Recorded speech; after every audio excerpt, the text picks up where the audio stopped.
Welcome, affiliated listeners, to another episode of Affiliated. Thomas and I are going to be having an amazing guest today. I'll tell you who that is in a second. You probably could see them on camera, but I don't know how this gets edited, so who knows? But before that, let me just say hi to Thomas, who is in his at-home studio, as I am in my at-home studio. And I say studio as if these aren't just offices in our house, secretly cluttered with things that you can't see. But yeah, it sounds fancy. Not how so are you secretly. doing, Thomas? Yeah. I'm doing great. Yeah, people keep telling me you should clean up your background. It's too cluttered. I'm like, you would be surprised at how uncluttered this is compared to 3 feet to the right of it. So, you're like, it looks pretty damn good. I don't know what less clutter would look like. So, well, as you prepare for college basketball season and getting all excited about it, except for when Go they actually Zags. play.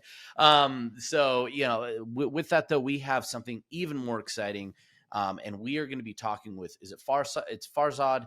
But then I realized I didn't confirm your last name. So Rashidi. Is it Rashidi? Did I say that right?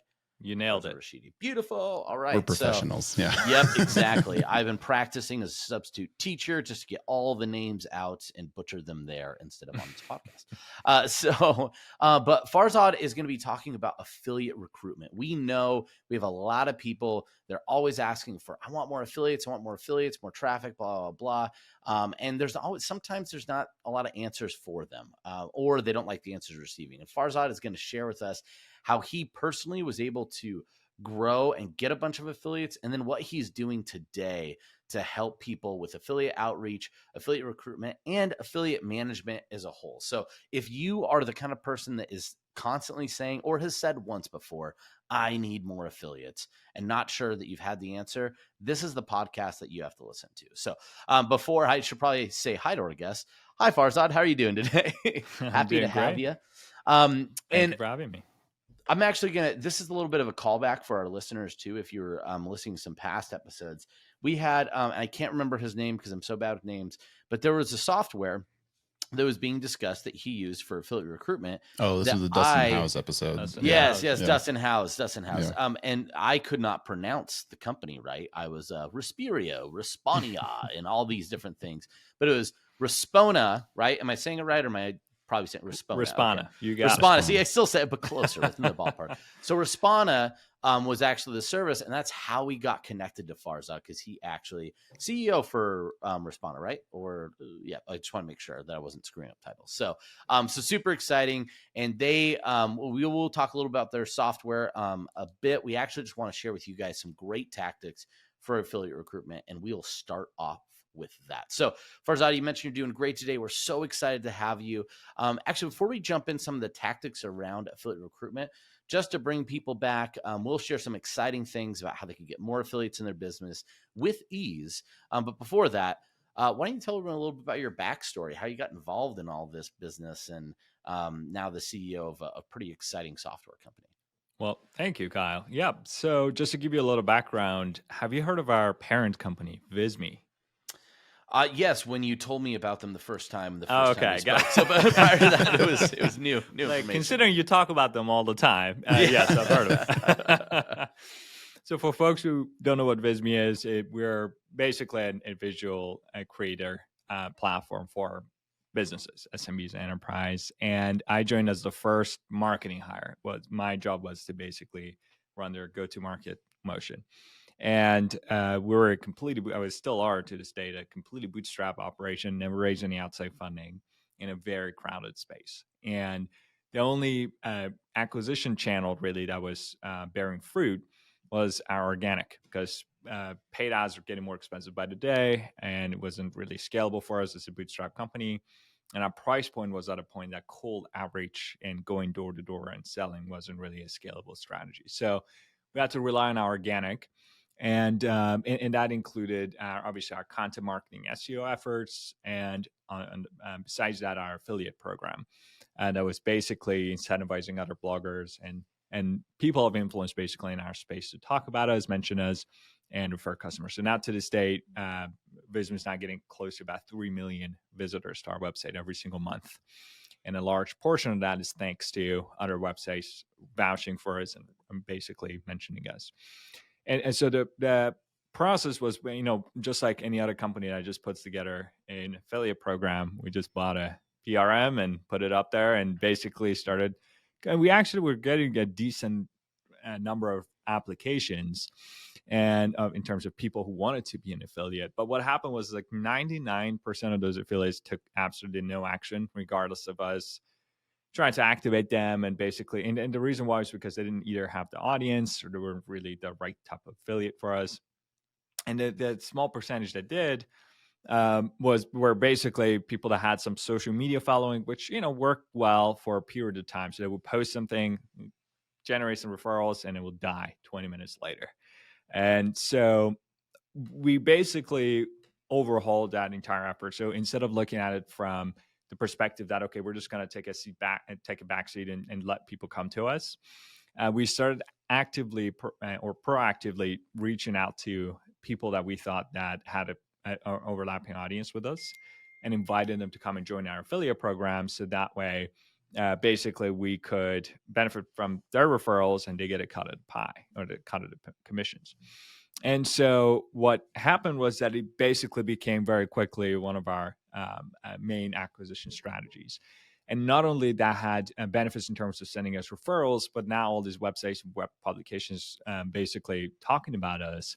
It also helps our website to show up as an authoritative resource in Google and other search engines. So now our key page is also ranking on Google. So we're getting some organic traffic that way as well. So we're kind of hitting a bunch of birds in one stone. And that process of sort of finding these affiliates or reaching out to them, getting the contact of the right person was sort of disjointed. We're duct taping a bunch of different solutions and it was a mess. And we're hitting up the same person twice in a day. And so what we did at Visme was to basically put together the whole flow, and I was already working manually, put it into a software to automate a lot of the dirty work and basically scale that effort. And it just worked ridiculously well. So we decided to release it as a standalone product. And that was back in 2019 when we released the public version of the application.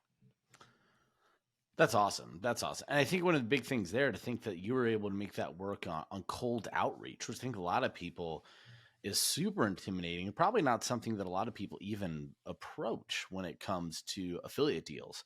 The coldest I think they get is I went to an event and I didn't know somebody and I was introduced to them, right? Or you bump into somebody in a networking setting, which I'd argue is not very cold outreach when you're both at a place agreeing to talk to each other.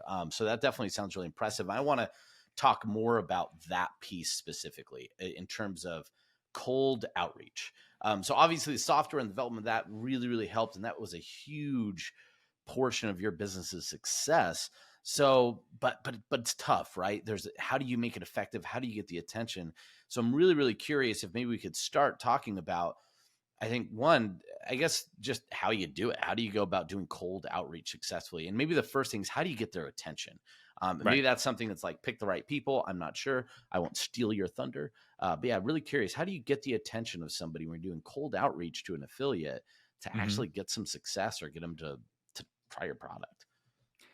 So Kyle, cold outreach when it comes to affiliate recruitment is very different from cold outreach for sales. So when you're reaching out to people cold, trying to sell them your software product or any solution you offer, you're like, hey, give me your money. Yeah. That's the gist of it. Mm-hmm. What we're doing is, hey, can we give you some of our money? It's a completely different value prop. So if you're doing the research right, you're finding people that would potentially create a mutually beneficial collaboration with. So it's a partnership, really. It's not something that you're trying to sell them the idea, etc. You're basically saying, hey, you have an audience. You're already promoting products in this space. And we have an affiliate program that would fit nicely. And I think you would be successful with it. Why not give it a try? And we actually get about out of 100 websites we reach out to, 26 of them get back to us. Over a quarter of them get back to us, even though it's completely cold with no introductions. And that it's come down to basically who is it are you reaching out to, and what the value prop is and what that incentive look like. So that I wouldn't shy away from doing because, as I said, I'm horrified of doing cold outreach, especially when it comes to sales, and it's something that we've never really been good at. But on the other hand, from marketing perspective, when it comes to partnerships, that's how partnerships form. So somebody makes an intro, and you take it over from there. People aren't born naturally with relationships that you have to develop over time. Yeah. What I think we might have glossed over this a little bit. Like, what are the types of affiliates you're recruiting here? Is it, yeah, I feel like it's a little different than what our core audience might be used to, which I'm excited for because it probably means there's a gold mine for them to go tap into. So, like, 100%. can you just create an avatar of like maybe a brand or maybe yourself that's using this? And then how are you actually going out and finding the right types of affiliates? And what do these affiliates look like? You got it. So I would say the best type of affiliates for us, and again, this differs from industry to industry. So, for instance, a lot of our customers that are e-commerce, they have a lot of success with creators, like social media creators, meaning they partner with someone who has a large TikTok following and Instagram, etc. And they all, however, have the same issue of, okay, we post something on TikTok, most of the time it doesn't go viral. It gets X number of views, and it does bring some level of referral, and that dies down the day after. So these are normally temporary boosts. So you're kind of chasing that. It's kind of a rat race of, either paying more money to the creator or basically having to, and a lot of times it's a fixed rate that you have to pay them, or you would basically have to keep hiring new creators to do the same thing. So what we found that works well is kind of creating this evergreen affiliates, which these are affiliates that are active either from a content marketing perspective, an SEO side of things on Google. So think of, for instance, give me any product. Like, for example, in that case, it would be best presentation software, best tools to do XYZ, best even e-commerce, best CBD gummies. You get the idea.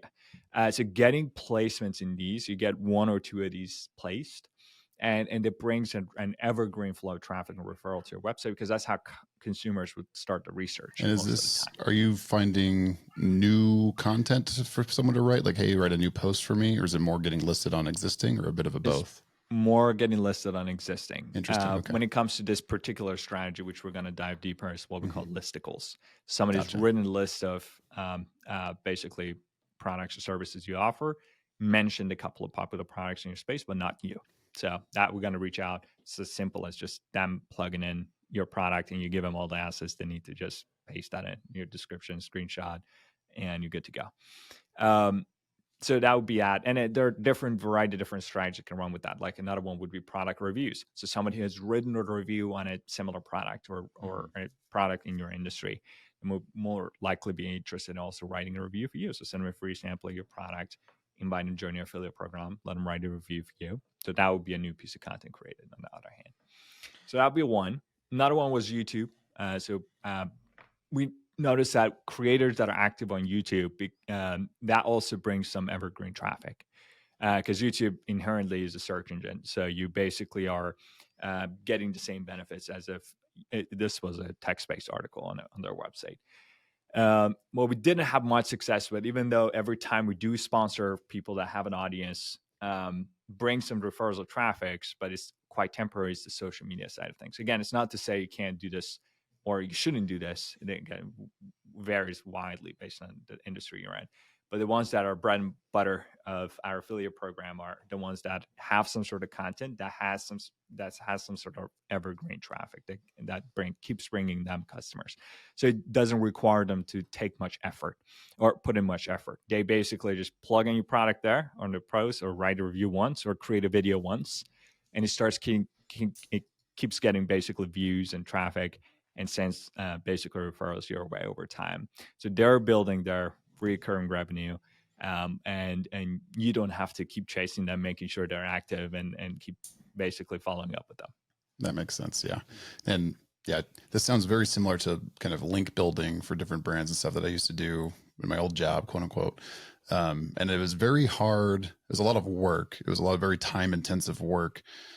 Not just to, if we were guest blogging, not just to write the guest blog and get it published somewhere, but to actually go find the right site who's producing the right kind of content that I want to be on, and then to even find the right type of article, and then even to find the right person at that site, or any type of email that you could even reach them at. I guess I'm curious, when you're reaching out to these types of sites, is there a specific type of person you're trying to talk to at that site? And then how do you go around finding their contact information so you can actually do some cold outreach? Well, and actually, can I intercept your question there, Thomas? No, Because I think fine. I'm going to do it anyway. I was a DB back in high school.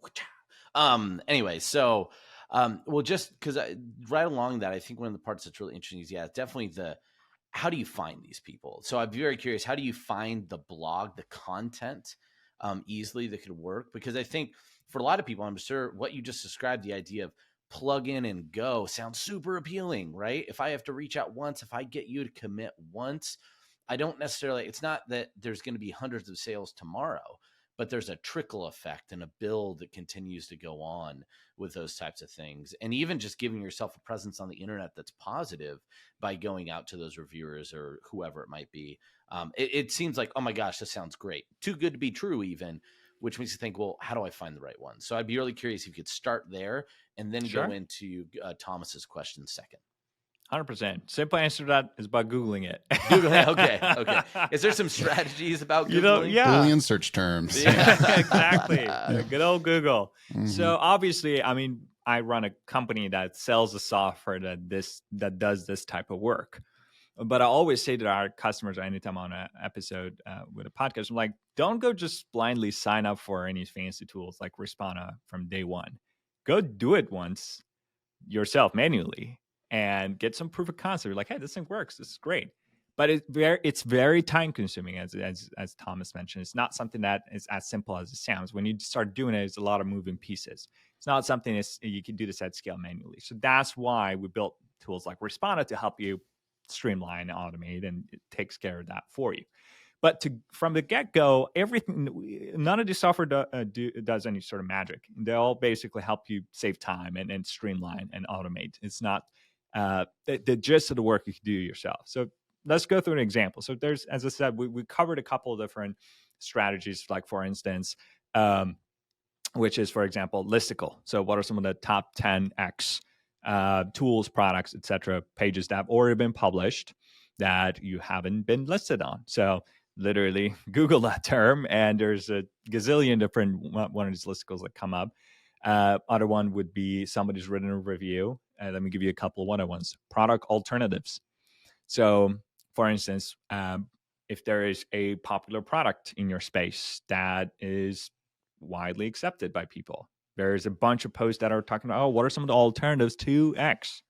Either there's a pricing barrier, or they don't like their company, or there's some reason why. And it's also a natural course of, especially when it comes to more expensive products, when people want to purchase them, they want to have a few options to compare and then pick the right one. So that's part of the natural buying process, that you look for other options before you go and make a payment. So how do you do that? How do you find them? Look for, hey, what are some of the alternatives to X? It could be for software, it could be for commerce. Again, you can apply that for whatever business that you're in. And getting yourself mentioned. Hey, we're one of the alternatives to X, right? And let's get ourselves mentioned here. Or general template would be a competitor mention. So if somebody's writing content about XYZ in your space and mention one of your competitors within the context of what industry you're in, there could also be a potential for an affiliate. Even your own unlinked mentions, somebody who's referenced your product and by passing, or say, hey, you can use tools like Respona and XYZ, and they haven't mentioned as a link to our website or anything like that, we can reach out to them and say, hey, come and join our affiliate program. You get a cut of the commission. And what happens most of the time when we do these is that they're like, hey, I actually have a course I can plug you guys in. Or, hey, I actually have this X, Y, and Z. I have this wet summit that's coming up, right? So it opens up conversation. So what we're not trying to get a mention specifically from that page all the time.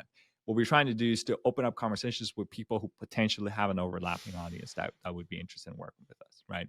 So for each one of these terms, we actually have like these advanced operators that you can use Google, and we have a list of them. So if you go to respona.com/templates, we have a ungated library of these strategies that you can look through. And we actually have tutorial videos and instructions on how you can do that on your own. You don't need our software. Oh, this is great. Yeah. So, and we also give you an email template, examples of, hey, how do you actually go reach out to these people?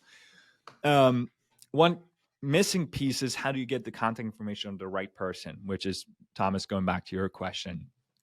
That varies widely based on the type of website or company they are. So if they're a larger company, obviously reaching out to the support email isn't going to cut it, right? So there's a tiered system that Respona works where basically we start by finding somebody who's in the marketing team. So whether it be a partnership manager, marketing person, or the content person, somebody who's a writer or managing their editorial, that would be a better person to reach out to if it's a larger company. You go down the list, if it's a small blog creator, maybe reaching out to their owner or founder, or whoever is the actual person who's the creator would be the best person. And last but not least, if it's a small site that's been created by X person and they don't have a LinkedIn profile that you don't know any. So you go down that list, and in that case, maybe reaching out to the generic email isn't such a bad idea because you already know that that email would be read. So starting from finding the best person possible or using LinkedIn and finding, okay, who's a content manager. If it's not possible, who's the next best person? Is there a founder, owner, somebody I could reach out to? If not, then a generic contact. So you kind of go down that list, and there's a number of tools you can use, basically get the emails. Again, that's something that Respona on other tools that sort of help you automate, so you can just let it discover and get the context. But this is something you can definitely do yourself manually as well. I love it. Yeah. You're dragging me back to my link building days and having to sift and mine and go through all these things or all these tools you could like use to try to validate an email. You just take guesses. Like, is it admin at, webmaster at, is it support at? And just like trying to get a green ping. Like, okay, it's probably this one. Yeah. And sometimes those are the best sites to get on because you knew they probably weren't. Sometimes if someone has like a guest blogging link up or something like reach out for X, you know they're getting flooded with bots and just like a bunch of people trying to hit them up.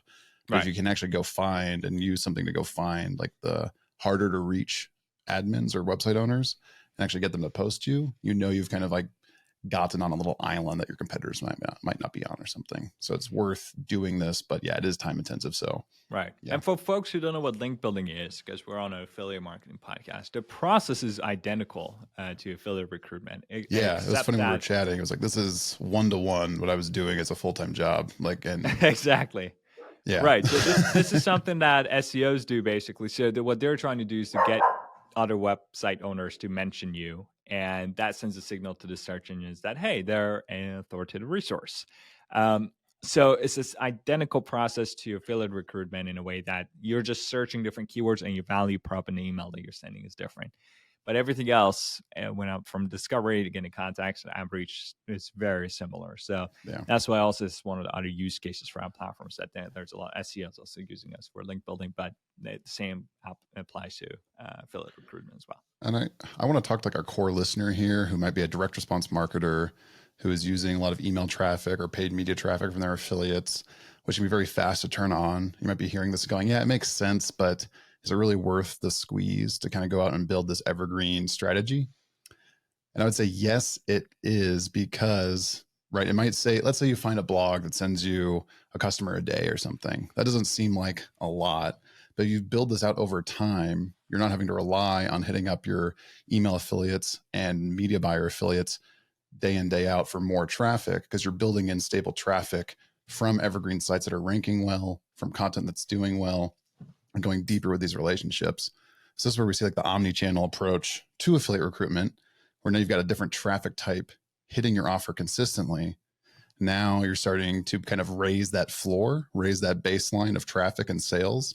And so now everything else you're doing that might be able to quote unquote scale bigger on the paid side or on the email side, you can kind of build in some, hedge your risk a bit, that if that goes away, you're still going to have some baseline traffic that's doing well day over day. Well, I was going to say, I think one of the other reasons I'd say that this could be really worth it is, one, you might have an affiliate manager with some spare time. So there's going to be down periods. If they have some spare time, they don't have spare time anymore. They could be doing this, right? So this is already a really effective way in periods to have an affiliate manager. And I think the other thing, and you're kind of mentioning this, Thomas, that as you build this product authority across the internet through blogs and content creation, YouTube, all this stuff, all that does is raise the performance for all your paid traffic. So your affiliates in the email space, your affiliates on Facebook and YouTube, they'll start seeing better conversions just because there's more awareness of your product. You're creating the impression of a conversation that's happening without your consumer just by being able to be out across the internet. So I agree with you. It's a very, very effective strategy. It is work, but doesn't always have to be work or as much. Now, you mentioned some things here, Farzad, too, about in terms of, there's some automations that we do, because I imagine going and saying, let me find the competitors, let me find the blogs, has to be tedious. And knowing that Google is your primary tool, where there's, I'm sure, a lot of things, and I'm sure Thomas knows a lot of tips and tricks from his link building times on how to search the right thing. There's actually some other automations or tools that can make this go even faster. So I'm really curious about that, as well as I imagine too, just a lot of emails that you're having to write. And one thing that we haven't talked about is following up, whether they say yes or they say nothing to you. How are you working the follow-up steps? So if you just talk a little bit more on the searching, and maybe, I know you don't want to plug your tool, but I'm really curious for myself. How does the search functionality, when you're going out and looking for those affiliates, looking for the listicles, looking for the reviews that you don't have yet, how does Respona's tool help with that? And then if we could pair that and just kind of dovetail that into talking about follow-up, I'd be really curious about that. Just your strategies for being successful there. Well, thank you for the segue. If I were to look for an excuse to plug Respona, this would be the time. Right. But yeah, so doing outreach manually obviously works, but if that were the case to just do it once and you're done with it, then yes, just do it manually. The problem is, or not, it's not a problem. The thing is that there are new articles getting published all the time that are mentioning your competitors, that are new listicles, that are writing reviews on similar products every single day. So you do this once, in 2 months from now, you have hundreds, if not thousands, of untapped opportunities that you haven't reached out to yet. So you're going to have to do this continuously over time and time again. So that's when having an automation software sort of helps, is by keeping your sanity. So I always need to keep my what sanity. you can That's do important. basically. Exactly. So for instance, what our team has done is we have so for each one of these strategies, say for competitor mentions, right? We have 20 different campaigns that are monitoring continuously any mentions of our competitors across the web that are newly published. So every week or every 2 weeks, instead of intervals, it will run a new search. Or okay, what are some of the websites that have just mentioned our competitors, but not us, and I haven't reached out to them already? Okay, your list of 200 websites. Great. Who is the right person to contact? So let's go find that and then get the emails. And all right, what are we going to say to them? We all have a base template. And now what Respona is doing, this is one of our newest features, that it will also read the content of what they've written. And using AI will actually customize the templates for each recipient. Oh, wow. So you're saying basically, okay, here's what you've mentioned. That's why you would make a nice fit for our affiliate. So the entirety of that process is done fully on autopilot. So what you do as a user, you set it up once. Every 2 weeks, you log in. You're like, okay, here's a list of 200 emails that have been generated. Take a look. I'm like, looks good. Launch. So then you will start sending emails to them one by one with sporadic delays to maximize deliverability, and automatically follows up if there's no reply after a certain number of days. And anybody who replies ends up your own collaborative inbox where your team can manage and take over, basically. Okay, so at that point, when they respond, a human is stepping in, quote unquote, to close the deals. Take it over from there. Okay. Exactly. Yeah. And that's as simple as, okay, here's the link to our affiliate program, sign up there, and then they get access to all the assets they need. And then we also have a CRM there, so you can basically change their relationship status, saying I'm collaborating with them or they're in progress. So just make sure you follow up with them every week or so to make sure that they do sign up, become an affiliate, and then go through your onboarding flow of your affiliate program, basically getting onboarded to that system. Nice. I assume you're able to edit the templates and stuff that would be going out initially. Pardon? I assume you'd be able to edit the templates and stuff that are going out initially.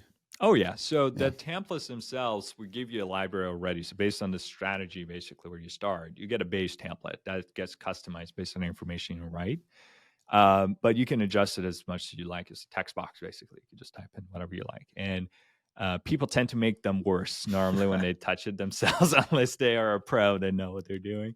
So we normally recommend just leave it be, because the AI would also read the content, personalize the emails for each recipient, so you're not sending like mass emails, basically. That's awesome. Yeah, that's really cool. So it's a unique email that gets out to every single person, and I wouldn't require too much involvement from a human. But yes, we do give obviously flexibility to change everything. So all the settings, all the keywords, everything is fully under your control. But we made it like in a plug and play fashion, so that if you're new, if you haven't done this before, you can still go through the whole thing 5 minutes. You don't need to know every single detail of everything. Just click run automation and just let it handle it for you. Now, if you're a more pro customer and you want to kind of dig into the nitty gritty, you're also welcome to do that. That's awesome. No, that sounds so freaking sweet. I don't know. Just like, I don't know if any of you affiliate managers out there love the idea of, hey, here's 200 outreach emails that just popped in your inbox. Would you like to accept them to go out? Like, that is so stupid and awesome in the best way possible, that I honestly, I think one of the questions, and Tom's actually brought this up to me and reminded me I need to bring it up, so that I think a lot of people would be thinking about this moment is, that sounds great, but is my product the right fit? So are there specific types of products that this doesn't work for, or something like that? That's a great question. And most successes that we've seen has been for e-commerce products and software companies. One, I would say, area of market that I haven't seen a whole lot of success their affiliate program is agencies. So when you get to enterprise agency type deals, the sales cycle isn't quite as simple as, I'm just going to Google and go make a purchase and it's done. Right? You're now dealing with referrals, word of mouth, right? Introductions, warm interest. So that sales cycle isn't quite as simple and straightforward as, say, I want to buy a new pillow, right? So we've seen better success with, I would say, simpler products like any consumer e-commerce kind product, of things, consumer goods, and software, B2B software in particular. That is, and is a reason why I would say that is because when it comes to software or other products online, even though you may not purchase a product immediately after seeing something somewhere, it's one of those touch points that keeps the product top of mind. So rarely ever in the B2B space, we see something, we're just immediately going to purchase it. But when you're doing research, when it comes to picking a solution, you're not just relying on one source, right? You're Googling, you're seeing what comes up, you pick a handful that keeps repeating in different places, and then you go to their website, reach out to their sales team, talk. So it's not quite as simple. Hey, you just click here, get redirected to the website, make a purchase. No, a lot of it has to do also with awareness in general. It just builds credibility and authority. Another thing I would say is also we've seen better success with their affiliate program if they're already established business, and not established as in a way that's like they're 20 years old. But normally we've seen that companies that are fresh at the oven, like you just made, like especially AI products, like you just made this tool. Yes, and you put it out, you're like, I need customers, so let me just go build an affiliate program. We rarely see those succeed just simply because they haven't proven their business model yet. And if you're a legitimate affiliate, you want to make sure if you're directing your audience somewhere, they're going to be well taken care of. And what that means is that they're making a sale, right? So they're actually doing a good job at making you putting down your card and making a purchase and keeping you, because a lot of the times, especially with, which is a nice thing about software, is that you have recurring revenue. So basically, you kind of build up that funnel, and the only way that happens is that if your customers are successful. So meaning if you have a brand new product, something that should just come out, unless something that's super novel and doesn't exist or doesn't have any competitors, it becomes more difficult to get those off the ground. So what my recommendation is always, hey, build up other channels first, get some proof of concept, get some social proof on the website, build the business side of things first before you kind of dive into an affiliate program. I would rely on that as a more mature channel versus from the get-go. Maybe rely on ads first, just get some traffic Preaching in the door. to the choir. Yeah. Exactly. Well, especially since I think the big thing, so the affiliates don't know it's going to convert, and you don't know it is either, right? And if you don't have that information. And so it makes it to the point where you go testing, you set up this deal, you can't even evaluate if the deal went well or not, just because you don't know if anyone wants your product. So no, definitely. Well, think about it too from like the affiliate pitch here, right? Where you're looking to an evergreen content creator or someone who's probably going to Google you after they hear from you. And if nothing pops up, it's going to be like, wait, like they're going to be less confident in doing anything with you than if you've got stuff out there. I would say I'd plug an episode we did with Ryan Khoisan, which was one of the earlier ones we did, I think. And the title of that is Use a Reverse Pyramid of Affiliate Acquisition to Grow a 7-Figure Affiliate Program. I think that launched on April 20th, 2022. But that was, that kind of goes into a little bit what you talk about, Farzad, with like the manual outreach and finding affiliates through Google and things like that. But he approaches it from if you are a new product and trying to get traffic, he's got a strategy on how to almost like teach newer bloggers how to be an affiliate through a passive, like through like an active way of engaging with them through outreach and stuff like that. So it's almost a way to go after like I don't want to say lower tier, but beginner content creators with this similar strategy. And you almost like rise with them as they improve their sites. But so if you're newer, you might be able to start with newer kinds of people that way. 100%. Absolutely. I mean, you start within your league, right? You never go and reach out to very established bloggers from the get-go if you're a small company. And no, that's a great idea. I shoot for the moon right off the get-go, just supermodel in the room. I'm like, that's the first one. I want to get rejected hard and fast right from the get-go. So on to that though, even if you don't get rejected or if the rejection is silence, follow-up has to be king. And in saying this as somebody that sucks at follow-up, as anyone that's expected follow-up from me before could probably attest to, not my strong suit. I'm too present in the moment to remember what I said in the past. So that's my excuse. We're surprisingly successful salespeople, Kyle, despite being both equally terrible at follow-up. Yeah, it's really, but I'm always looking to improve, and I know you guys could do some amazing things in automation there. And I'm curious to know some tactics that you use in affiliate recruitment with that follow-up piece, because honestly, even when our coworkers gave me a new strategy a couple weeks ago, and I was like, oh, I should try this more often because it has been game-changing already. So I'm always excited to hear some more great tactics, because I think fun happens in acquisition, but money happens in follow-up. So I really like to hear what you have there. That's a fair point. Again, I should also say as a disclaimer, it's like these are all my personal opinions. So take it with a grain of salt. I may be wrong, but my experience has been I would say the frequency of follow-up should be proportionate to the level of relationship you have with a person. Meaning that, for example, when it comes to cold outreach, when these are people that have absolutely no idea who you are, having too many follow-ups, I think that could backfire in a way, because especially with automation tools like Respona, you can just set up a sequence and just let it do the follow-up for you. But this is something I always encourage our customers to keep it within moderation. So for instance, for cold outreach, our team only has one follow-up that gets sent. And we're very clear in that follow-up email that, hey, this is a one-time follow-up we're sending. In case I don't hear back from you, I'm going to assume you're not interested, to remain respectful of your inbox. And here's the deal. 65% of replies happen after that first follow-up. Now, we may be able to push that reply rate more if you send a second follow-up or a third follow-up in a couple of weeks.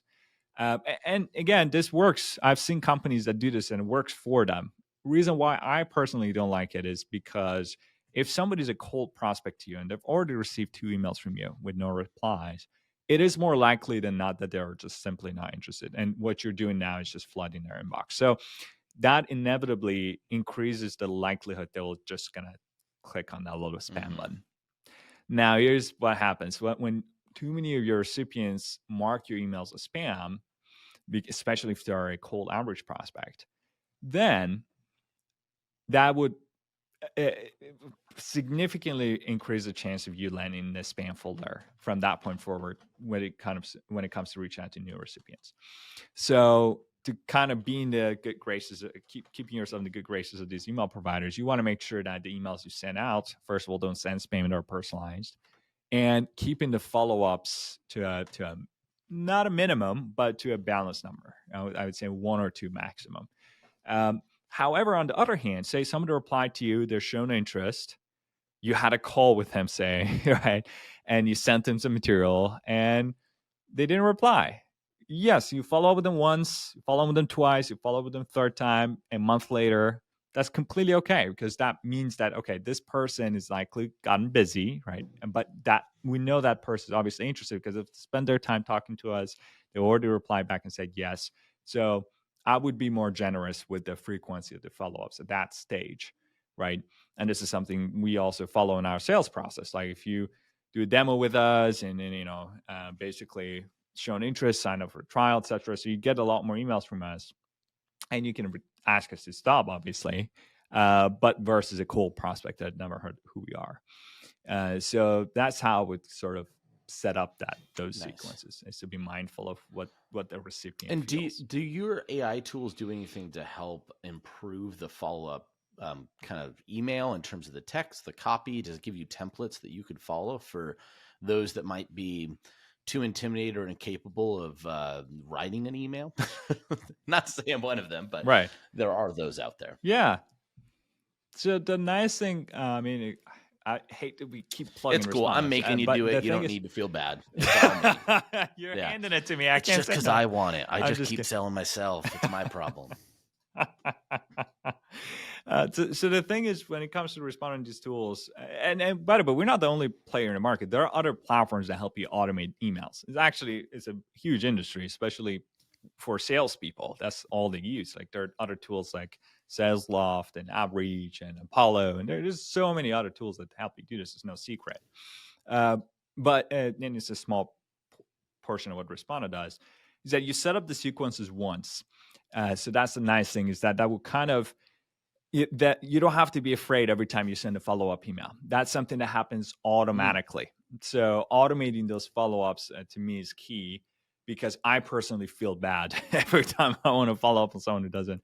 But if it's something that is fully automated, I set it up once, and while I'm setting it up, I'm mindful that, okay, I want to make sure this doesn't become too repetitive. But I do it once. And then anytime we have a demo, I just drop them into that sequence after, they have a call with us, etc. So they get those frequent follow-ups after. Or when it's a cold outreach email, I've set up the sequence once, and it's just a matter of letting the system take care of it for us. So I'm a big believer in automating as many follow-ups as possible, because it's just natural human tendency that you don't want to be spamming people or being annoying to them, which is fair. But at the same time, as you mentioned, it is one of the key, because as a matter of fact, inboxes are ruined. There's so many emails come out. Like I get over 100 emails a day. So if I don't reply to somebody, it doesn't mean I don't want them or I don't like them. It means sometimes that I'm just simply busy, or it's not a good time. So sometimes I'm in a meeting, I look at the email and I forget to respond. And so I wouldn't shy away from follow-ups. I would automate them as much as possible, but be very mindful about the number and frequency of the follow-ups. Nice. Perfect. Well, fantastic. Well, I know we are getting close on time, so I don't want to take too much more of your time. You've been so generous with it, and we really, really appreciate it. So we're getting close to the end here. Really just want to leave you with one more opportunity to tell the audience anything else that they might want, any more information that might be really valuable to them. But specifically, I think, if there's just one more thing you want to say for affiliate recruitment to the people at the end, and then we'll close things out, give people an opportunity to get a hold of you if they want to. And Thomas and I will share kind of our thoughts too on the conversation, because I have a lot of them, and I don't want to make you pitch again. So I'll keep them until afterwards, when I end up probably pitching for you. All right, Farzad. No problem. So anything else just Absolutely. you lead or finish with when it comes to recruiting affiliates and that affiliate acquisition? Absolutely. And yes, I do have one tip, and that's just take action. Just open up good old Gmail, use good old Google, find a listicle that have mentioned you, find somebody who works there, and send them an email, send them a message, whatever you do on LinkedIn. Just take one action. A lot of us get a little bogged down on, what's the template I'm going to send them, or what am I going to do to find them? What's the system that I have to put in place to do this at scale? Don't worry about it. Just send one email, take one action. And that's if that's all you do after taking away from this episode, that's a good starting point. Because then in the case that that person replies, you get a proof of concept. You're like, okay, we have some sign of life here. Now let's try to do this more frequently. Over time, we can put this on autopilot. So taking action, not just listening to podcasts, not just reading about them, just opening up that Gmail and send one email. That would be my one tip. I love it. Thanks, Farzad. Yeah. And I just call it to the people who listen to this. Thank you for listening. Like, if this seems like a pitch for Respona, because it kind of is, because Kyle and I like the product. We like Farzad. We hopped on a call with him a couple of weeks ago just to get to know him. We're like, oh, this is really cool, right? We need to let other people know about this in our space. And so when we bring on products and services that might feel like a bit like a sales pitch, it's because we believe that they are products and services that you will find valuable, and you should know more about them and consider using them for your business. So yeah, I think I appreciate that. Thank you so much. Oh yeah, of course. No, we tried to avoid the straight up sales pitch guests, which there are plenty of. So we want to bring on people who are going to help rise the tide, which I believe you are doing. And yeah, I love this, right? I think this is an untapped market for our core audience at ClickBank, who rely a lot on performance marketers. And you're talking about recruiting a different type of affiliate. And that creates such a more stable affiliate program if you're doing a bit of everything well. And so I'd be really looking, Mr. Affiliate Manager, Mrs. Affiliate Manager, owner, CEO, whoever you are listening to this, going, how could I layer this into my team in an effective way? And the Respona software is the first thing I've seen where I'm like, wow, this would actually let someone dedicate a small amount of time, not 40 plus hours a month, which is what I used to do for clients, just to get them a couple backlinks, right? And actually go through it, implement, execute efficiently, and actually get some traction rolling. So this is why we want to bring you on and have people consider using you. So yeah, thank you. Thank you so much, guys. I appreciate it. And it's as a small company, means a lot to us. I very much appreciate your and just to finish, and I think, and Thomas hit it up as well here. One of the big reasons that this really jumped out is not only being a great product, but it really does represent an untapped market for our affiliates. I think we've had conversations about this market before and the value in it, but there hasn't really ever been a direct path to not make it feel and be a ton of work. And I think that's what scared people off in the past, and where we went through that today, because there is a level of work to doing this, going out, doing that kind of outreach, finding the right partners, all that stuff, very valuable. Dang, if it isn't something that takes some time. And so when we talk to you and knowing that this could compress time, I think it's really important. Anytime you have software that compresses time while increasing revenue, think about doing that in any part of your business. If you could compress the time it takes to do something while also increasing its ability to make you more money, those are things that you should go after aggressively in your business. And I really feel like this is one of them. So again, really appreciate your time. And for all those out there, I think that's great advice with Farzad. Before you even go to Respond or to look at any other software out there, just do it. Try it. Send an email, find a listicle, find a blog that you've been maybe even following. Maybe it helped inspire your product you created. Reach out, see if you could get on there, and don't just reach out to one. Try a couple. I would tell you to give 10, just 10 a try. If you can't get one of them to say yes to you, try 10 more, but still at least give 10. And I think that you could hit at least a 10% success rate if you go out and do it and start today and open up this new part of your business that you might have been completely ignoring. And then if you love it and like it, I would strongly encourage you to go out and try Respond, or at least talk to somebody over there. With that, Farzad, if they want to talk to your team, they listen to this, said, I don't need to do anything, I just need to talk to Farzad and his team. How could they get a hold of you? How could they reach out to you and get started? Right, absolutely. Well, thank you, Kyle. Our website is the best way to learn about us, respona.com. That's RESPONA.com. I know people say it Responda or Responsa. Respirio. Yeah, Respirio. That's the first time I heard that. But yes, that'd be the best way. And we make it very easy for you to get in touch with us if you'd like to see a demo of the tool, or if you don't want to talk to anyone, you just want to try it. We have a 14-day trial with no credit card. So whichever way you prefer, is if you need hand holding or not, that would be the best ways to learn more. I would say that respona.com/templates that you dropped earlier, really good stuff. I was just clicking through there a little bit while we're going through the podcast, and yeah, you've got what you've been saying. You've got all the resources you need to just try this out manually if you want to, and you've added some great value Beautiful. there. That's great, guys. So you're going to be going to Respona no matter what, just to go get those templates and make your life easier. So, because everyone here today is going to take the call to action from Farzad and just do it. Do it today. Do before. Don't wait till whenever this episode drops, which you won't hear it. So that happens. Yeah, I was about to say, like, don't wait until next year. I'm like, well, you might have to, because that's probably when this. Yeah, wait, that's when this more. episode drops. Get her done. Get her done. You guys are making it sound like we paid you guys for an advertisement. We're not getting anything for this. Wait a minute. Where's our affiliate link? I just can't help but pitch things. It's really annoying when my wife cooks. She's like, listen, it's not that great. Just tone it down, Kyle. Tone it down. Anyway, well, again, grateful for your time. Grateful for the audience, and please rate, review, subscribe. Reach out to us at affiliated@clickbank.com for any questions, comments, thoughts. If you want to say mean things to Thomas and I, that's fine. We enjoy those. Nice things are good too, especially for Thomas. But I'll take all the mean comments. Just send them our way. Also, anything you'd like us to talk about, conversations, people, things that are bumbling around in your brain and internet marketing, you feel like they're not answered. Let us be the truth seekers for you and find the answers that you haven't figured out yet. So we look forward to hearing from you. And until next time, Thomas, what do we tell the people, or what do you tell the people and I let you do it? We tell them happy scaling, everybody. Happy scaling. All right. Love it. All right. Until next time, have a great one. Thanks so much.